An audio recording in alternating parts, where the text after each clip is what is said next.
Paket murah Mas, gede-gede barangnya. Apa kuwi? Barang. Apa-apa? Pertama meja makan bunder, gede kok ngene. Kuwi kursi piro? Ki kursine lagi 5 tapi engko totale 6 tak tambah 1. Lah sitok endi mbok delik Tak to. sisihne gak sedeng tak kek kono. Kok bunder mending men ngene iki. Bunder iki motive lho Mas, kan. Enak kembangane motive marmer. Tapi kok njaluk polosan ya iso. Nah, sirku sing polosan lho aku ki. Ora apa-apa njaluk polos ya iso. Sen kedua iki Mas. Apa neh? Kedua iki kursi box minimalis Mas. Lah kok buak barang kok? Ukuran iki 2 meter setengah kali 2 meter.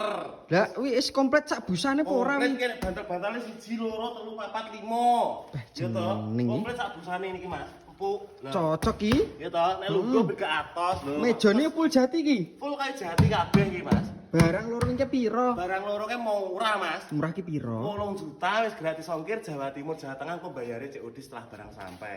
Full jati tenan to? Kayak jati gratis ongkirnya Jawa Timur, Jawa Tengah, daerah istimewa Jakarta dan Madura. Pesen-pesene piye ki Pesene carane? golek nang bio profil, nomor WA nang bio, wis engko karek didudul, mbok dulit, mbok sit ngotak ya kenen. Dan seneng aku.